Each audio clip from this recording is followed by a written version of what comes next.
Hola hermanos, que el Señor les bendiga. Bienvenidos a este tiempo de culto, de adoración a nuestro Señor por medio de todo lo que vayamos a realizar durante esta mañana con los cánticos, con la predicación, la palabra que nos comparte hoy nuestro hermano Elías Rosselló. Te invito a que estés muy atento a todo lo que vamos a desarrollar en este día con la idea de edificarnos mutuamente, aunque estamos cada uno en su casa, pero unidos en este espacio ahora mismo, en el mismo espíritu, para recibir de Él. No sé si alguna vez has intentado la incongruencia de bañarte con ropa, eso no tiene sentido. O de ir a la playa con, yo qué sé, con un pullover, con una chaqueta, todo vestido de arriba abajo y meterte en el agua. Eso es una auténtica estupidez. Nadie hace eso, sino que llevas una prenda de acuerdo a la actividad que vas a desarrollar, en este caso, un bañador.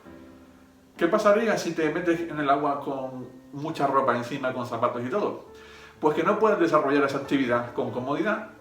La ropa empieza a absorber el agua, empiezas a tener peso, no puedes nadar cómodamente, sino que lo vas a hacer con mucha dificultad y no vas a poder progresar en el avance que quieres realizar. Fíjate que tan importante es el tema de quitar peso y ropa de acuerdo a la actividad que vas a desarrollar, que los nadadores profesionales, por ejemplo, se depilan el cuerpo con la idea de que no haya fricción, de evitar pesos innecesarios.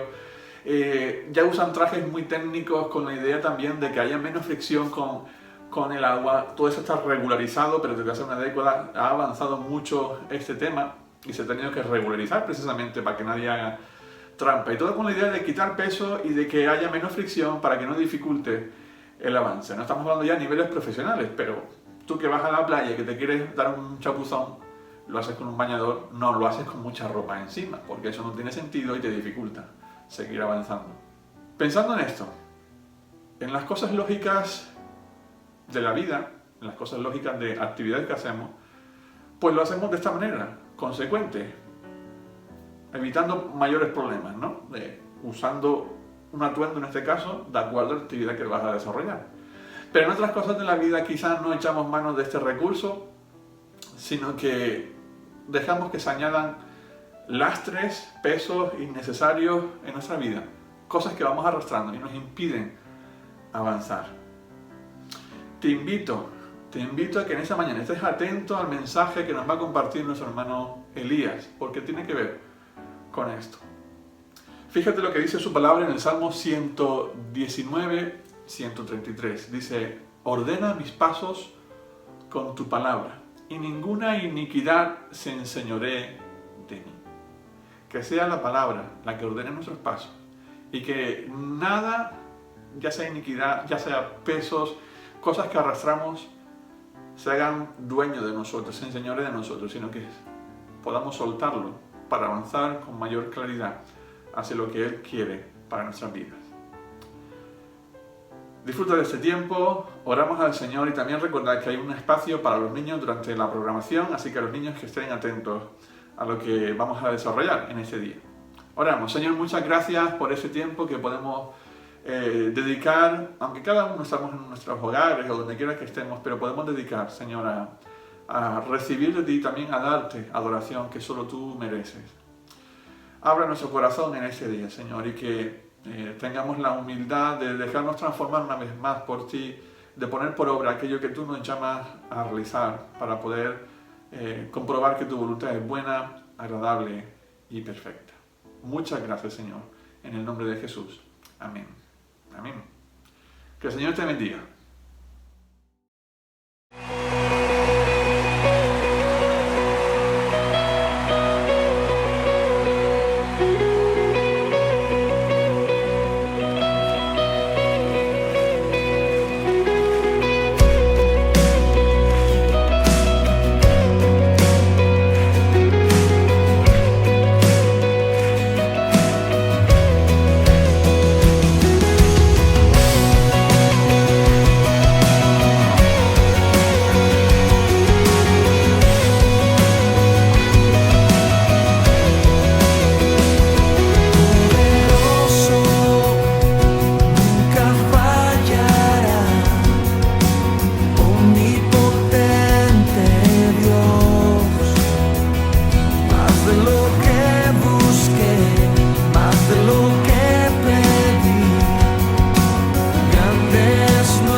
buscad diferencias. ¡Pero no os mareéis!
Buenos días, hermanos.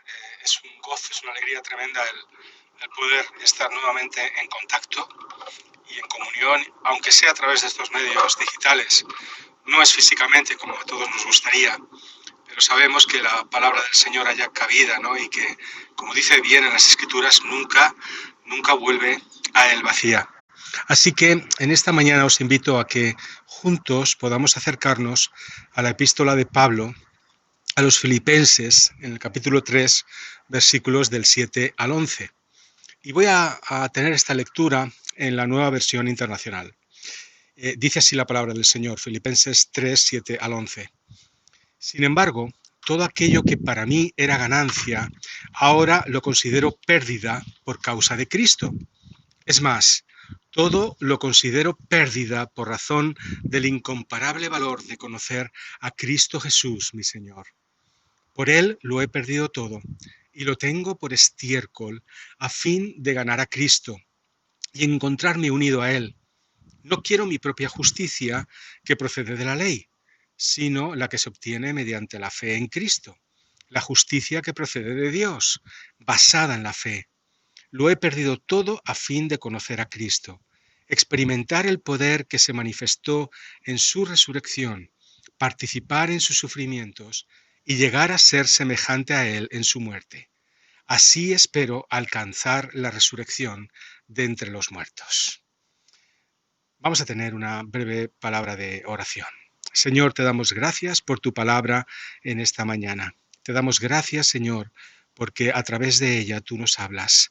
Y pedimos, Señor, que tú, oh Padre, obres en cada uno de nosotros y tu palabra pueda entrar y pueda hallar cabida en nuestras mentes y en nuestros corazones. En el nombre de Jesús. Amén.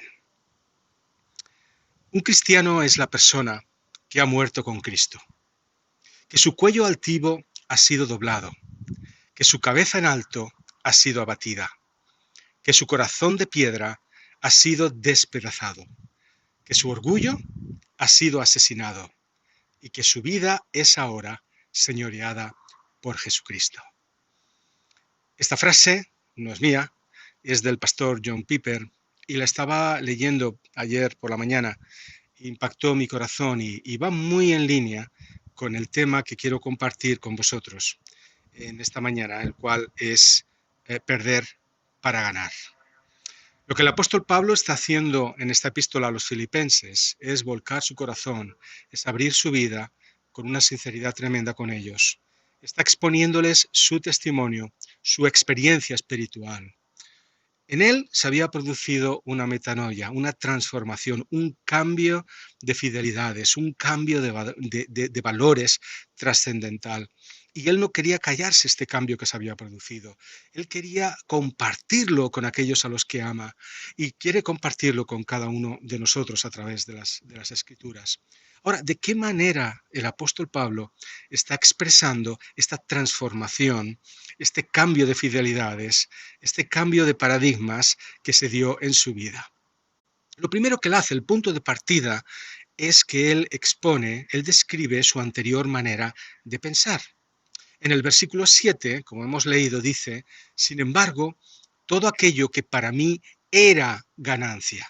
Es decir, anteriormente yo tenía una escala de valores, está diciendo el apóstol Pablo, de principios, de cosas que realmente para mí eran ganancia. Era lo que cada mañana cuando me despertaba hacían que me pusiera en marcha, hacían que tuviera ilusión, hacía que enfrentara las metas, que pusiera energías, que luchara por cada una de estas cosas.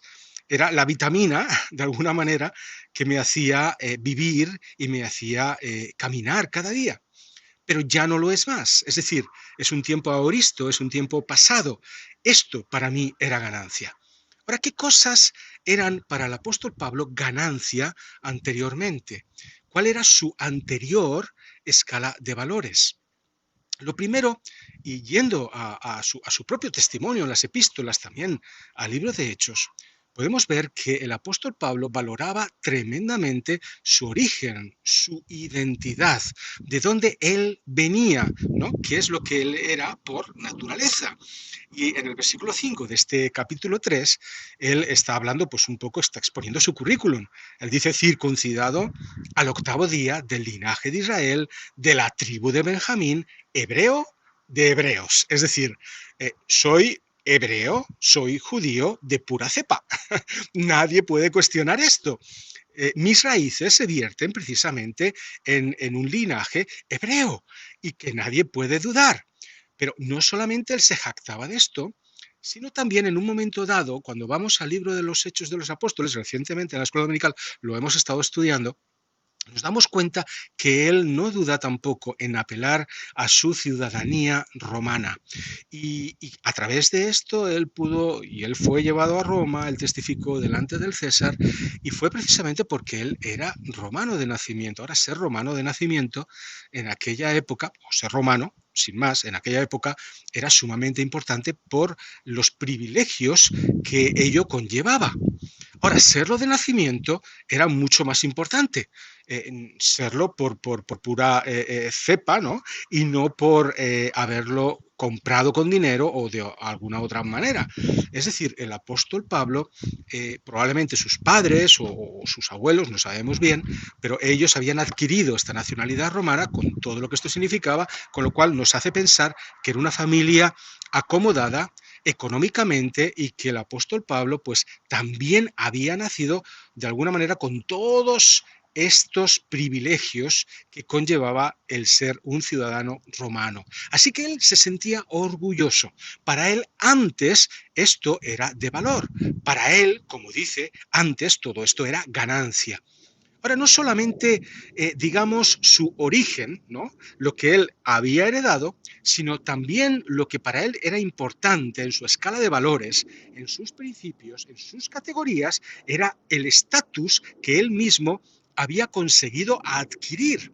Y lo había adquirido con su esfuerzo, lo había adquirido con toda su intencionalidad, lo había adquirido porque él lo deseaba, porque él lo valoraba. Y lo que había adquirido no es otra cosa que lo que él confiesa en cuanto a la ley, fariseo. Es decir, no solamente es que yo he nacido judío y siendo un buen judío, hebreo de hebreos, es que además he llegado a ser un fariseo. Ahora, llegar a ser fariseo no era una cosa baladí, no era una cosa cualquiera, no era que uno se levantaba por la mañana y decía, mira, me apetece ser fariseo. Voy a llamar a la puerta, ¿no?, del grupo de los fariseos, de la comunidad, y que me la abran y yo entraré y seré una parte de ellos. No era así, ni muchísimo menos. Cuando alguien quería formar parte de la secta o de la comunidad, del grupo de los fariseos, pues tenía que solicitarlo, llegaba a ser un candidato. Entonces, siendo un candidato, lo que hacía es que se le asignaba un inspector. Este inspector normalmente era un escriba, docto en la ley, el cual examinaba minuciosamente al candidato, no únicamente en su conocimiento de la Torá, de la ley, sino también en su comportamiento, bueno, de la Torá y de todas las estipulaciones derivadas de la Torá, que ya sabemos, ¿no?, cómo la ley la habían hecho en sus interpretaciones muy amplia, muy grande. Solamente después de este examen, el cual el inspector, el escriba, podía denegar o podía suspender, ¿no?, de alguna manera al candidato, pues cuando era aprobado, sí que formaba parte de la comunidad de fariseos, pero no de pleno derecho. No era hasta después de mucho tiempo, hasta 2 años después, que este candidato era probado y cuando realmente todo, digamos, su bagaje era certificado por toda la comunidad, es cuando entraba a formar parte de ser un fariseo, de la comunidad, del grupo de los fariseos, con pleno derecho. Así que cuando Pablo dice que él, en cuanto a la ley, era fariseo, él se siente o se sentía anteriormente orgulloso de ello porque él había conseguido en su conocimiento y en su comportamiento ser digno de ser llamado fariseo y de ser tomado y adoptado como un fariseo. Así que esto para él era ganancia. Podemos decir, quizás trasladándolo un poco a nuestros días, que hay gente que se siente muy orgullosa de su identidad, de su origen, ¿no? De lo que él es, ¿no? Ahí están los nacionalismos, ahí están, en fin, tantos y tantas, a veces extremismos como salen, ¿no? Pero también muchos se sienten orgullosos de lo que ellos han adquirido en la vida. Pues igual, no sé, podemos hablar de negocios, podemos hablar de estudios, podemos hablar de cualquier otra cosa, ¿no? Es decir, lo he logrado sin esfuerzo, esto es muy típico, lo hemos escuchado muchas veces, lo he logrado sin ayuda de nadie o solamente con mi esfuerzo, etcétera, etcétera. Entonces, estas cosas para Pablo tenían un gran valor. No solamente su identidad, su origen, no solamente lo que él había conseguido con su esfuerzo, sino que además lo que tenía valor para Pablo era no ser uno más, sino ser o despuntar o sobresalir con respecto al resto. Y aquí él también lo confiesa, cuando en el versículo 6 del capítulo 3 está diciendo, en cuanto a celo, era perseguidor de la iglesia. En cuanto a la justicia, que es en la ley, irreprensible. Es decir, yo era irreprensible, nadie podía decir nada de mí, pero además es que yo no me quedaba sentado en mi poltrona como fariseo estudiando la ley o discutiendo o no sé qué, no, sino que yo actuaba. Yo iba detrás de aquellos que de alguna manera iban en contra de la ley, o que ellos creían que iban en contra de la ley, que eran los cristianos. Es decir, en cuanto a celo, yo era un perseguidor, yo era más que los demás, y para mí eso era el motor que me impulsaba cada día, que me hacía levantarme, pedir cartas para perseguirles, para ir a Damasco, para ir aquí, para ir allá. Y recordamos muy bien como cuando Esteban fue martirizado, el primer mártir de todos, las ropas del mismo fueron puestas a los pies de Saulo, que era Pablo. Así que todas estas cosas era de alguna manera lo que anteriormente dominaba en cuanto a los valores la vida de Pablo. Caracterizaba su comportamiento, era lo que le impulsaba, era su dinamis, era su gasolina, era lo que le hacía ir hacia adelante. Ahora yo pregunto, ¿qué es lo que a nosotros nos motiva? ¿Qué es lo que hace que cada día tú te levantes? ¿Qué es lo que hace que tú afrontes con ilusión el día, la semana, el mes, este año que acaba de empezar? ¿Qué es lo que realmente te impulsa? ¿Qué es el motor por el cual tú tomas decisiones y te sacrificas y vas y avanzas? ¿Qué es? Porque eso dirá cuál es tu escala de valores realmente. Y una vez que Pablo ha descrito cuál era su escala de valores, entonces lo que confiesa es que en él ha habido un cambio. Ha habido todo un terremoto, ¿no? que ha cambiado, ha trastocado todo aquello que le hacía sentirse tan seguro, tan firme anteriormente. Y que ahora ya no más es así.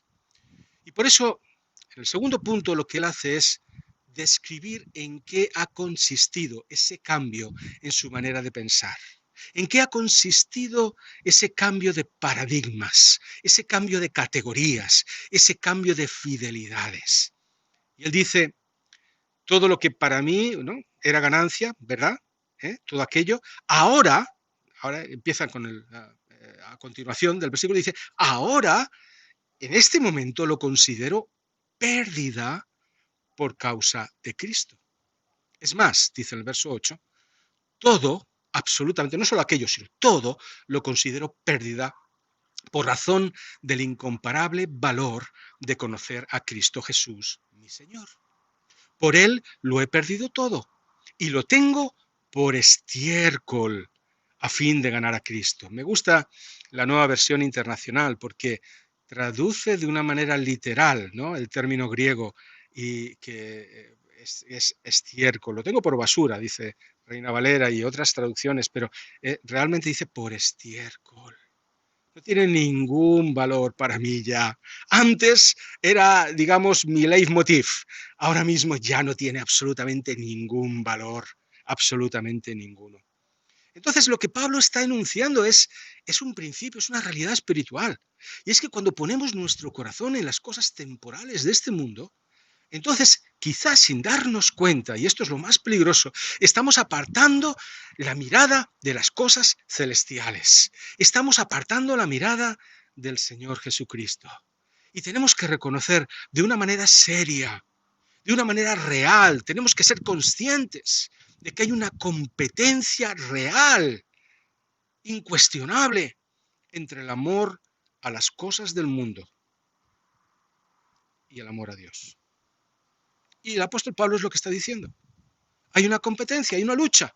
Lo entendió también el escritor de la epístola a los Hebreos, cuando en el capítulo 12, versículo 1 dice: por tanto, nosotros también, teniendo en derredor nuestro tan grande nube de testigos, despojémonos de todo peso y del pecado que nos asedia, y corramos con paciencia la carrera que tenemos por delante.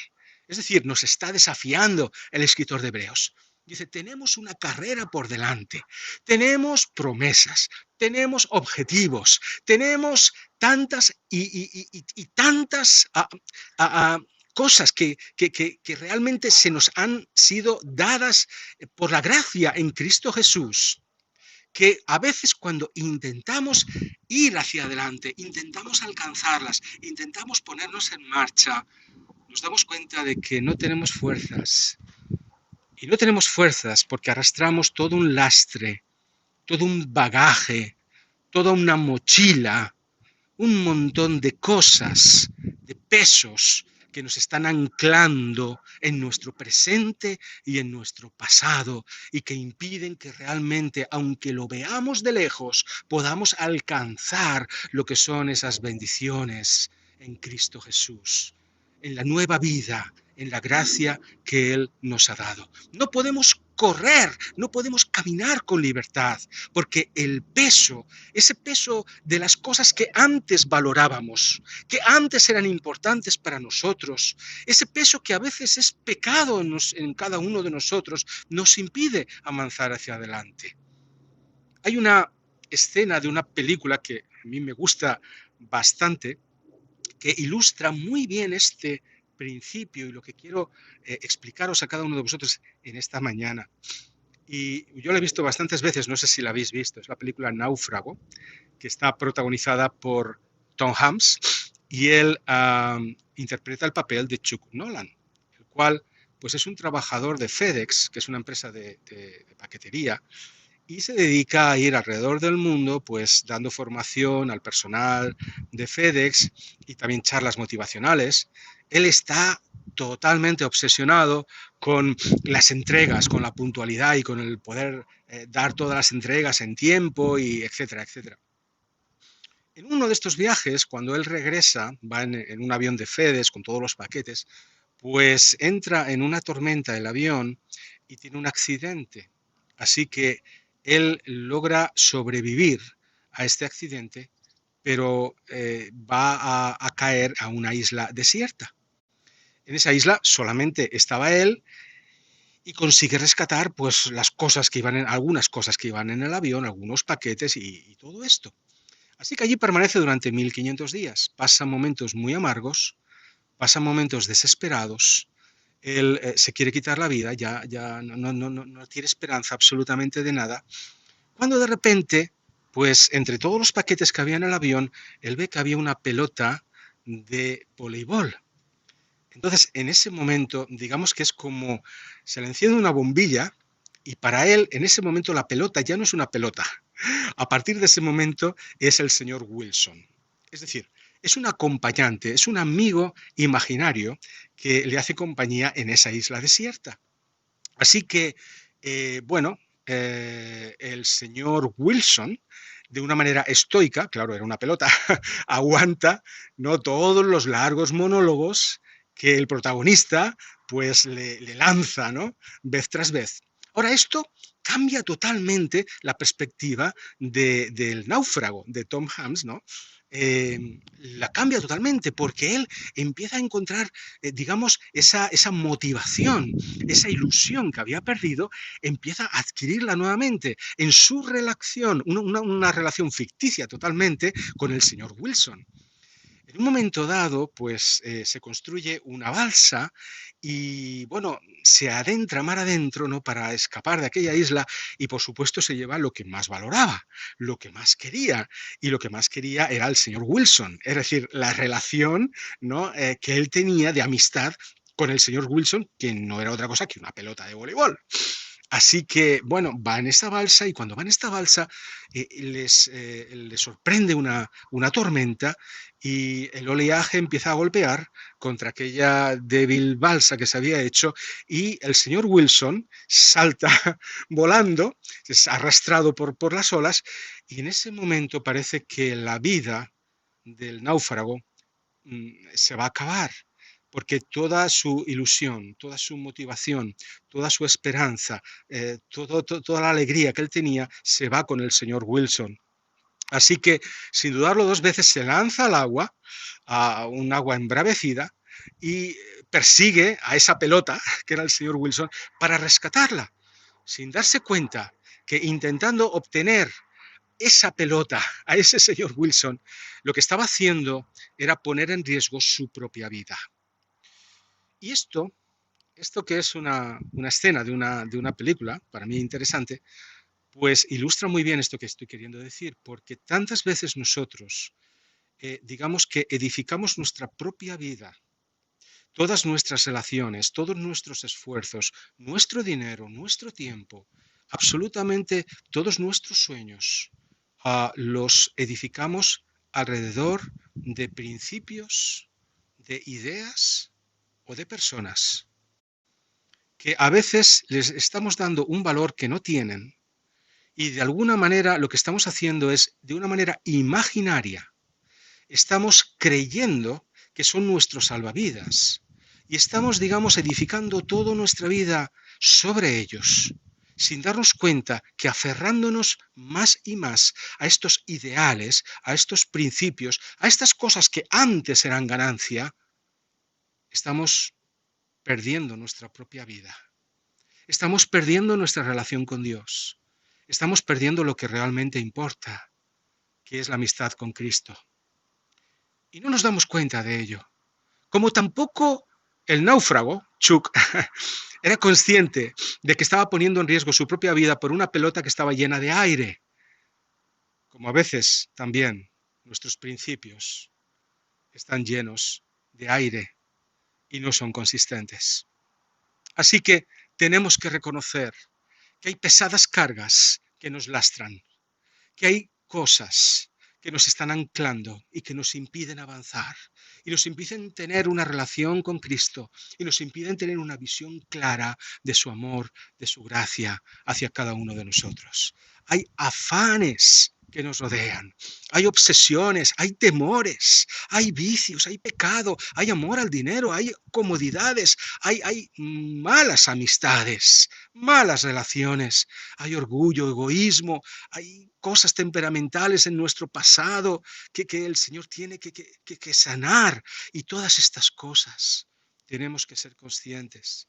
Así como sueños con motivaciones que no son las correctas, tenemos que reconocer que a veces, cuando les damos un valor exacerbado, nos están apartando del verdadero objetivo, que es Cristo.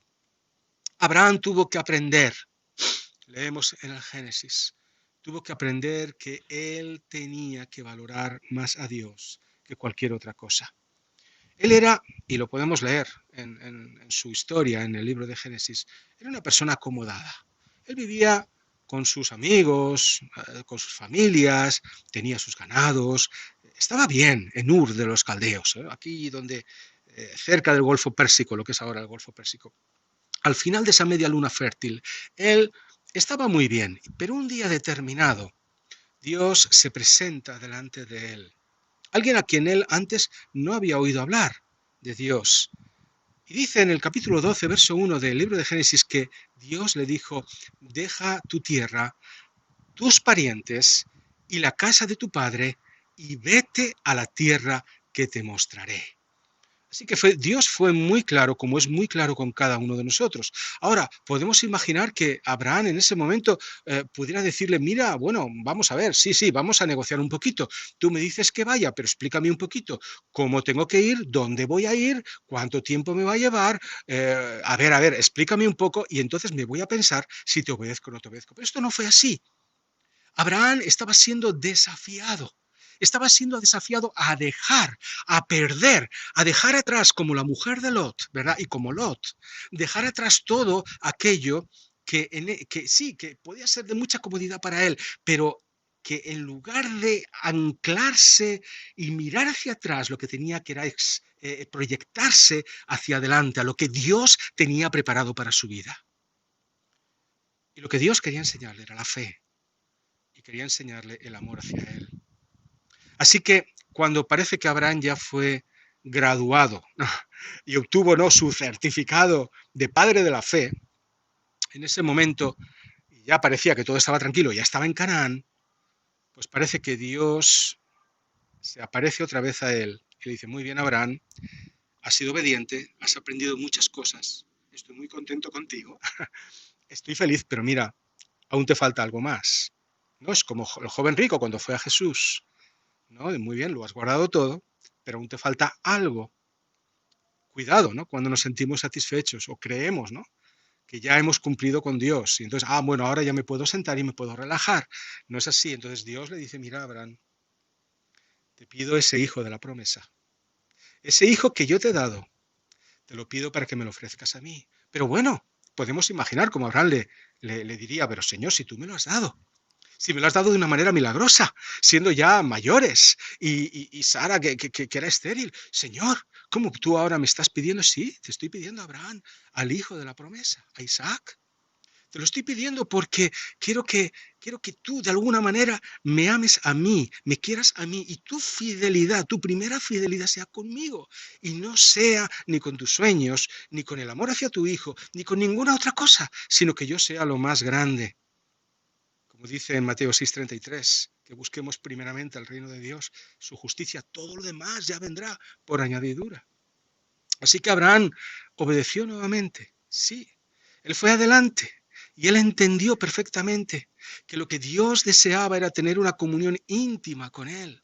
Es que él era llamado amigo de Dios, precisamente por eso, porque había estado dispuesto a dejarlo todo y a perderlo todo por Dios. Y el apóstol Pablo también experimentó esto en su vida. Y por eso él no se lo puede callar y él tiene que compartirlo con los filipenses y lo comparte también con nosotros a través de las Escrituras. Él está compartiendo cuál era su escala de valores, cuál había sido la transformación de esa manera de pensar, pero también describe el motivo del cambio de su manera de pensar. Y este es el tercer punto.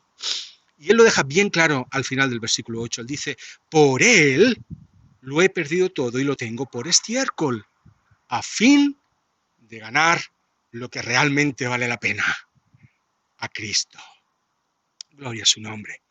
Abraham supo que lo más importante era conocer a Yahvé, era conocer a Dios. Lo tuvo claro. También Pablo, en esa experiencia del camino de Damasco, cuando se sintió deslumbrado por la luz y cayó al suelo, él tuvo claro que lo más importante no era lo que él había considerado hasta ese momento lo más importante, sino que realmente lo trascendente, lo vital, era Cristo, aquel al quien hasta ese momento había estado persiguiendo. Y como Abraham lo entendió, Dios le dice claramente, haré de ti, Abraham, una nación grande, y te bendeciré, y engrandeceré tu nombre, y serás bendición. Bendeciré a los que te bendijeren, y en ti serán benditas todas las familias de la tierra. Gloria a su nombre. Génesis 2:12, 2 y 3. Así que lo único que le faltaba a Abraham para ponerse en marcha era creer a Dios. Él creyó y esto le fue contado por justicia. Y es que para poder dejar ese lastre que nos ancla, para poder dejar ese peso que nos domina, para poder cambiar fidelidades en nuestra vida, eso no va a ser así automáticamente. Eso es simplemente cuando tú y yo estamos dispuestos a dar ese salto de fe hacia adelante, del cual hablaba el filósofo Søren Kierkegaard, ¿no? Pero es un salto de fe que no es un salto al vacío, no es un salto a la locura, no es un salto al suicidio, es un salto a los brazos de Cristo. Abraham saltó y se encontró esa comunión maravillosa con su Dios. Pablo saltó y encontró algo maravilloso, esa amistad, esa comunión, esa cercanía, esa relación íntima con Jesucristo. Tantos y tantos personajes bíblicos. Es necesario que tú y yo tomemos esa decisión en nuestras vidas, de decir, Señor, tú eres más importante. Y yo te quiero a ti y te amo a ti más que a ninguna cosa, porque te valoro a ti más que nada. ¿Sabes una cosa? Que Jesús no nos obliga a desprendernos de esas cosas que nos atan al mundo, que nos anclan al pasado. Él no nos obliga. Lo que Él espera con una auténtica expectación es que tú y yo tengamos un amor por Él tan grande, tan inmenso, que en la medida en que nos acercamos a Él en fe, nos daremos cuenta que nos vamos desprendiendo de esas cosas que antes valorábamos, que antes nos ataban, que antes eran un lastre y un bagaje que no podíamos zafarnos de ellos.